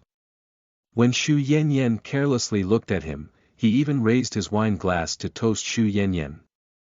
In the face of Zhong Lifei's interest, Xu Yanyan did not have much of a reaction. Ignoring his toast, she turned her head to drink her own tea in small sips. Before Wenrenhe could ask her, Xu Yanyan replied. I've seen too many people with arrogant personalities and a taste for beauty and wine. If I had seen him on an ordinary day, I would have hooked up with him because of his skin. Unfortunately, now that I have seen Zhong Liqian, my appetite has been spoiled and I can't see anyone else for the time being. Zhong Lifei, seeing Xu Yanyan ignore him, showed a wicked smile as his eyes became much more interested. If it wasn't for Zhong Liheng, who silently pressed the corner of his robe, Zhong Lifei would have walked straight to Xu Yanyan to toast. The 3 Zhong family's gentlemen took their seats and the meeting began. The first topic was raised by Zhong Liheng, who then let several scholars express their views, and Zhong Lifei would interject 2 sentences to refute several people's views, which attracted countless people's approval. When everyone curses without spitting out dirty words, the battle of words becomes lively. Then Zhong Liqian's palm bamboo arrow knocked down the table as he said a sentence Wenrenhe completely did not understand, while the entire gathering suddenly arose in respect, all of which was led by Zhong Liqian. Wenrenhe saw Xu Yanyan pick up pen and paper as she recorded it quickly, reluctantly wiping her face with her hands. Suddenly he felt something touch his shoulder and looked sideways. It was Yin Hanjiang, who dozed off and knocked his head on his shoulder. When he found that he had misbehaved and offended his superior, Yin Hanjiang bit his lower lip and blushed to his ears. Lord, this subordinate has fallen for the skill of Zhong family and unknowingly fell into the path, which is why I feel sleepy. It was because my cultivation is too low that I disgraced you, my lord. Wenrenhe held back his laughter and said, if it wasn't for Protector Yin knocking this time, this venerable would probably have fallen asleep too. Ever since I was a child, when I heard the sound of poetry being recited in the academy, I drifted to sleep. But I never thought that even after becoming a cultivator I would not be able to escape from this spell. So did this subordinate. Yin Hanjiang replied with embarrassment. After chatting for a moment, the two of them were quite refreshed, but in the end, they could not resist their sleepiness. The scholar meeting continued, and when Zhong Lifei made another comment of his own, when Renhe and Yin Hanjiang had already wandered with their souls far away even though their eyes were open. In fact, both of their heads had knocked together, waking each other up again. Zhong Lifei had been paying attention to Xu Yanyan and naturally noticed that the two men beside that beautiful woman were actually asleep with their eyes open while he was speaking, so he angrily asked the two of them. I wonder what the two gentlemen have to say. In this academy, people other than the three brothers from the Zhong family were all addressed as gentlemen. Wen Renge didn't expect that one day he would be addressed as gentleman, so for a while he didn't realize that Zhong Lifei was calling him and he did not answer. This completely irritated Zhong Lifei, who got up and said, I wonder what your names are, where you live and who recommended you. The eyes of the audience were focused on them, and seeing that they were not dressed like scholars, there was an uproar. Zhong Lifei was so rude that Yin Hanjiang was dissatisfied with his disrespect towards his lord, and after receiving Wen Renhe's secret approval, he said in a loud voice. We did not come here for admiration, we just heard that there is a literary meeting today. My master and I have been plagued by insomnia for many days, so hearing the noise of the academy we thought that we could finally fall asleep and thought we found a good place to sleep. We hurriedly came in, and indeed slept well, thank you very much. Yin Hanjiang's words immediately offended the entire academy. Zhong Lifei was a little more composed, he held the pen and secretly used his genuine qi to give these two people a lesson. Who knew that at this time Zhong Liqian would rise and say, the Zhong family is holding a literary meeting for the purpose of solving problems and confusion in the world. Although the two gentlemen do not know poetry and literature, if this literary meeting can solve your sleep problem, this can also be considered as a virtue. He said it so comfortably that even Yin Hanjiang could not lose his temper, and his unusually soft words eased the stiff atmosphere in the room. When Renhe looked at Zhong Liqian with an appreciative look and said an arch of his hand, Thank you, gentleman Zhong, for clearing up the confusion, we have benefited a lot and it was not a vain trip. Zhong Liqian became relieved and the literary meeting continued. When Renhe and Yin Hanjiang dozed off again, but no one cared about it any longer. After all, young Master Zhong said that books could cure the heart and insomnia was also a kind of heart disease.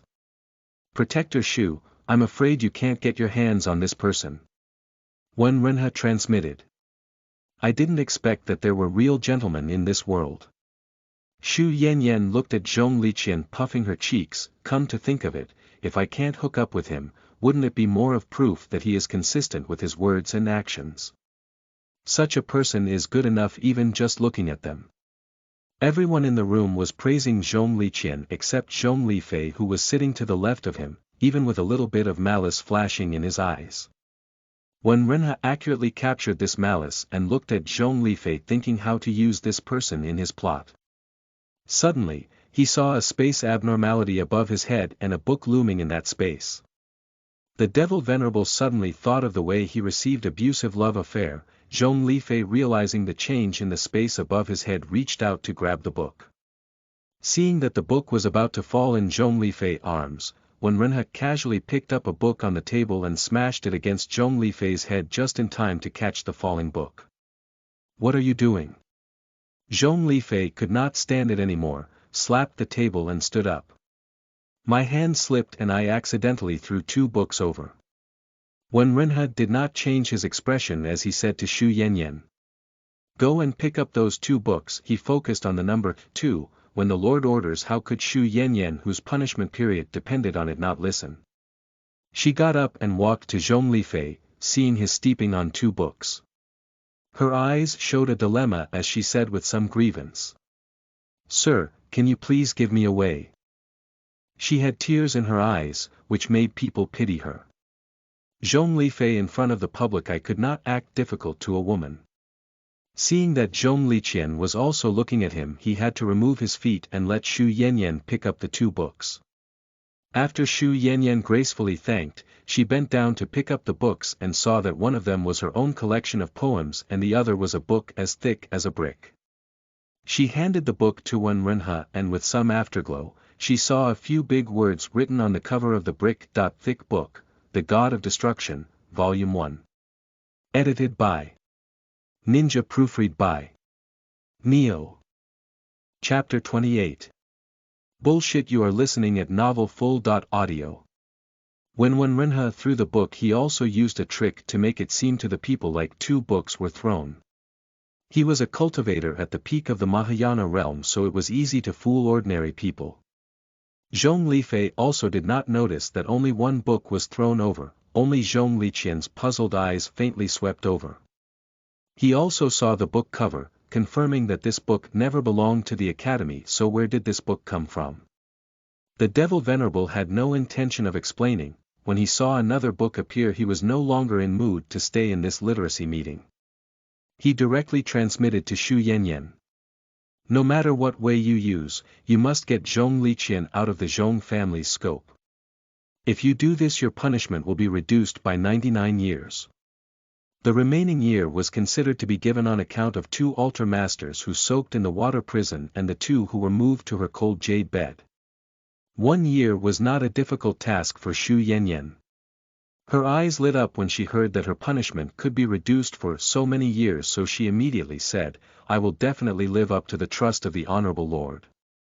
Leaving with these words, Wen Renha silently nodded to Zhong Liqian and left the literacy meeting directly through the window, moving so fast that the ordinary students in the literacy meeting didn't even notice. The 3 sons of the Zhong family saw it, but Wen Renha already silently bid goodbye to Zhong Liqian, who saw that he was a cultivation expert and did not want to cause any problems, so he concentrated on carrying on with the literacy meeting. Zhong Lifei was so furious and wanted to lift the table on the spot, but Zhong Liqian took the brush out of his hand and wrote a poem on the wall with his brush and ink.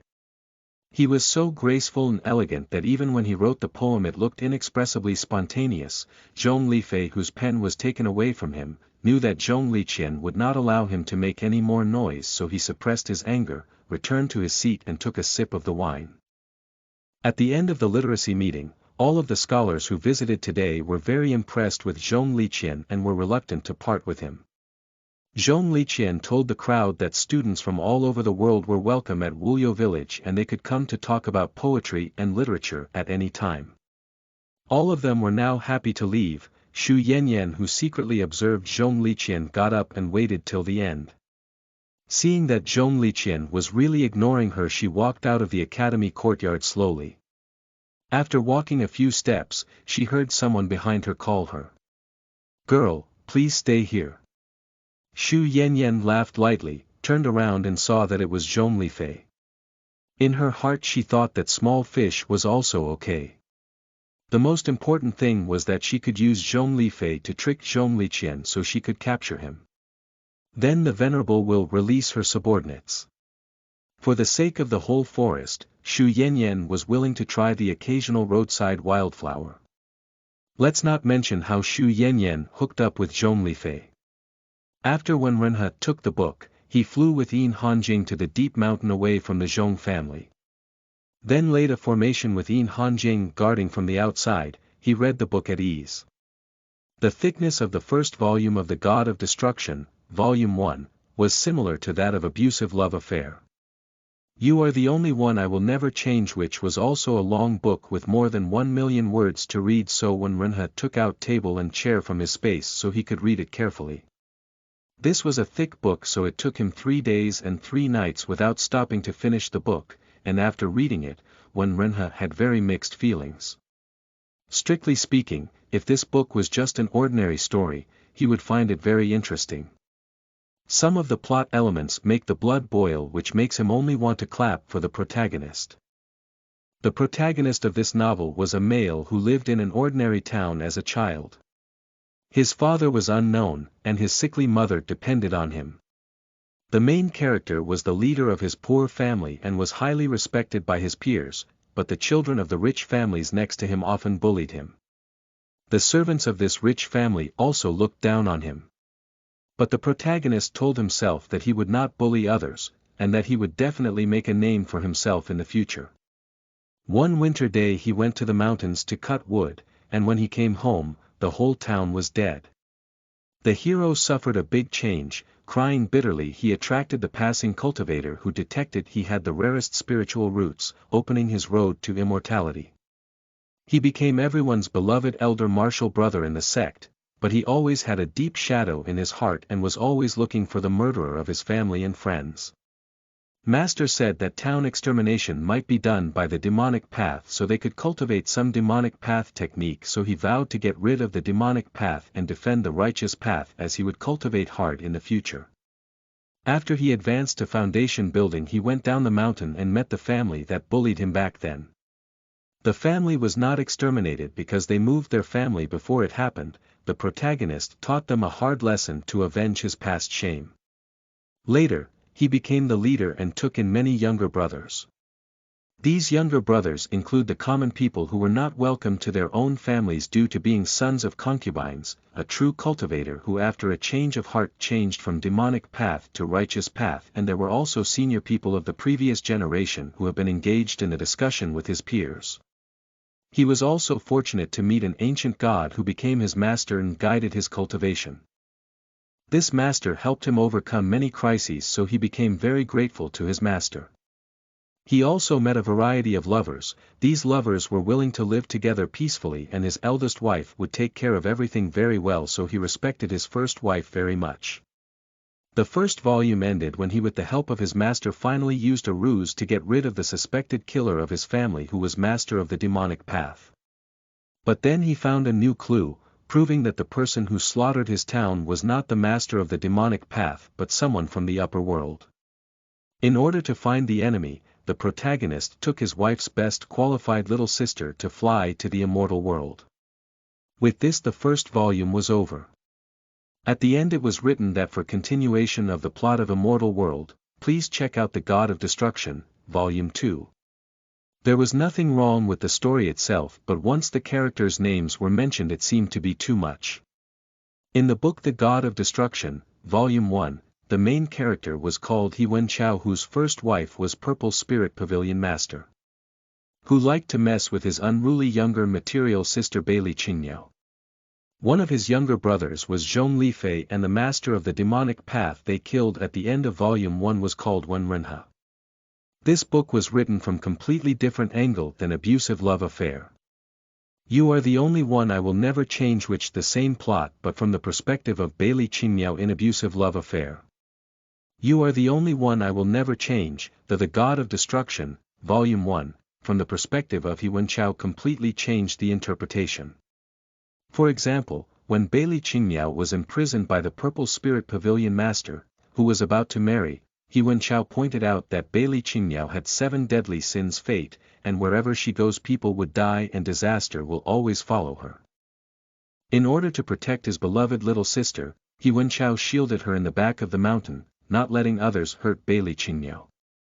From Bailey Qingyao's side, He Wen Chao heard that the Purple Spirit Pavilion has a pill that could save the sect headmaster. When he went to their door to ask for the medicine, he was seen by Purple Spirit Pavilion Master and had to marry her in order to save the sect master.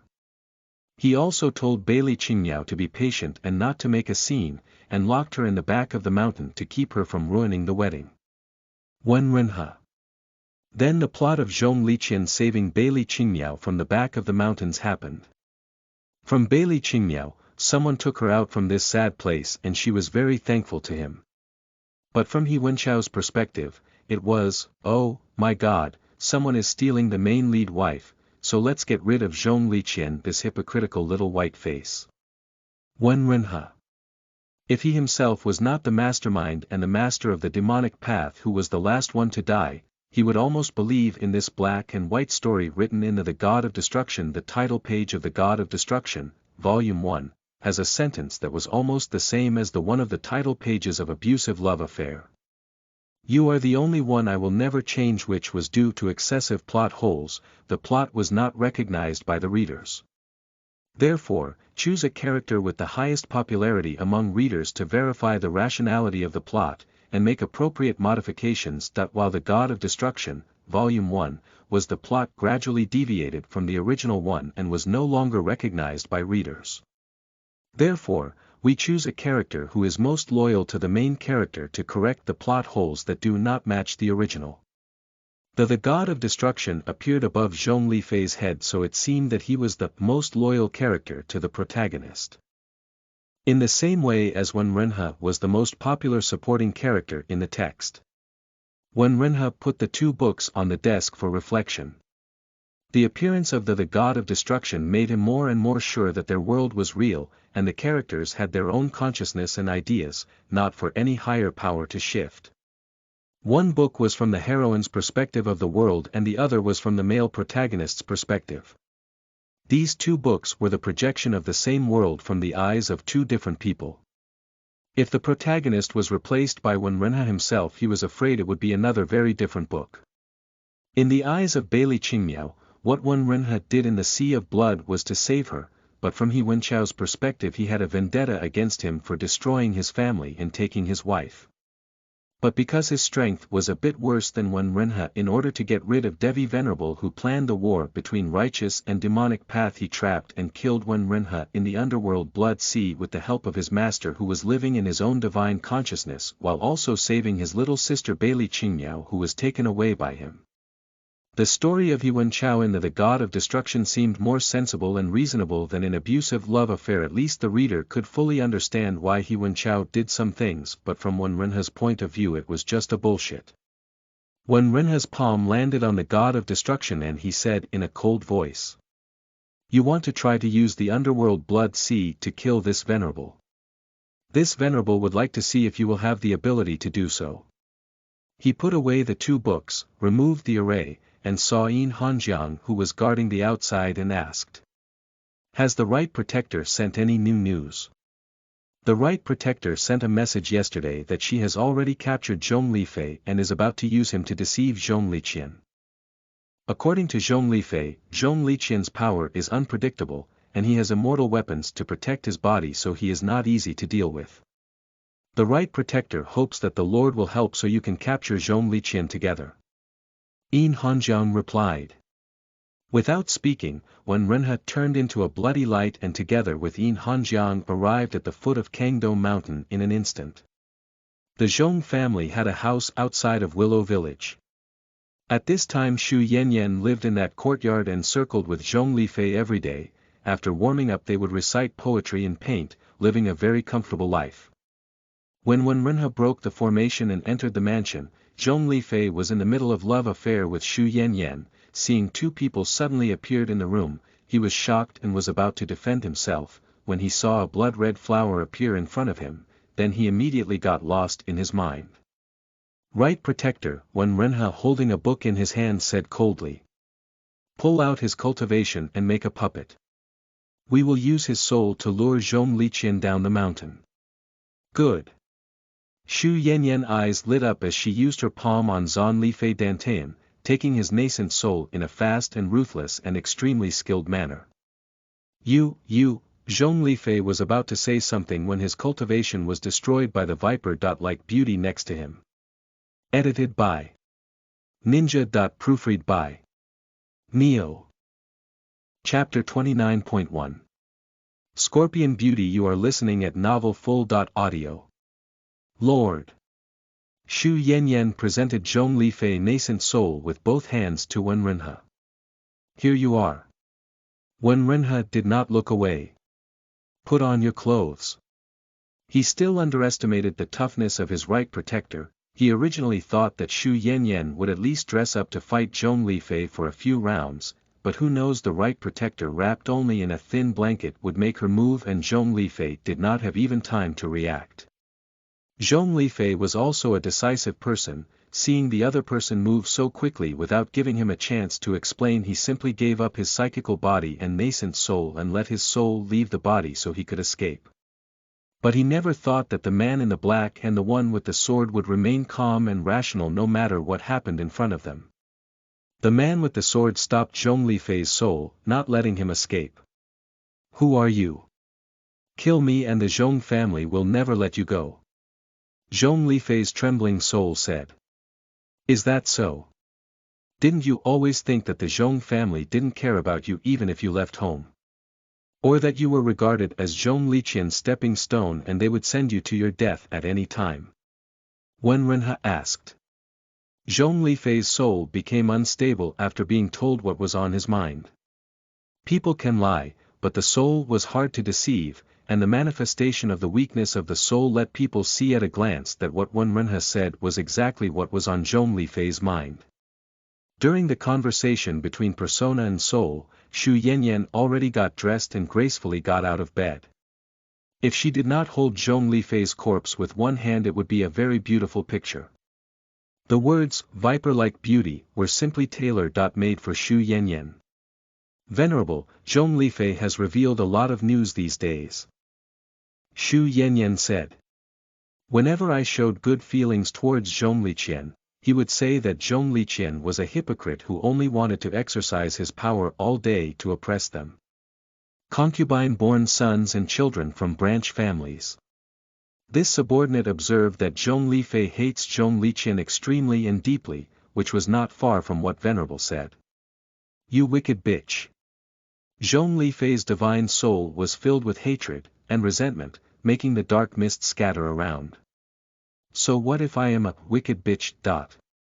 Xu Yanyan laughed. Did you really think just because this wicked girl was hungry, anyone would do? I didn't even see you at first, I was after Zhong Liqian, but who knew that such an insolent toad like you would take the bait? This demonic lady will not even bother to absorb your nascent soul. I will refine it into the pill, and after returning to the sect I will reward it to some subordinates of this protector so they will happily say a few sweet words. Why did this venerable remember that Protector Xu no longer has subordinates? When Renhe looked at Xu Yanyan, poking a knife in her heart. Xu Yanyan's face stiffened, she lowered her posture and obediently said. The entire sect is yours, Venerable. This subordinate is also Venerable's pawn, everything. Ouch, why are you kicking me?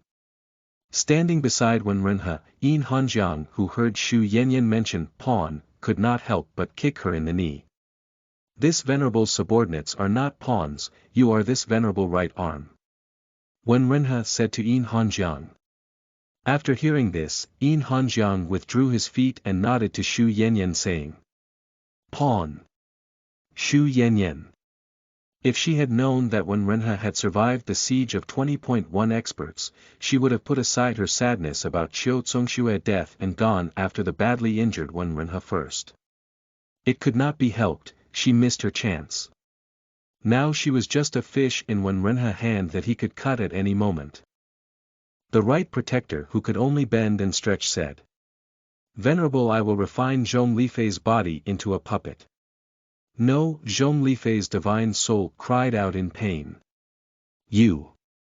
Don't you want Zhong Liqian? Yes, I hate him and can't wait for him to die. You give me back my body and I will trick him into coming down the mountain so you can do whatever you want to do to him.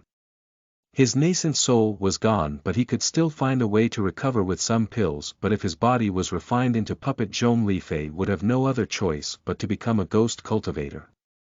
You are good with your words. Wen Renhe said.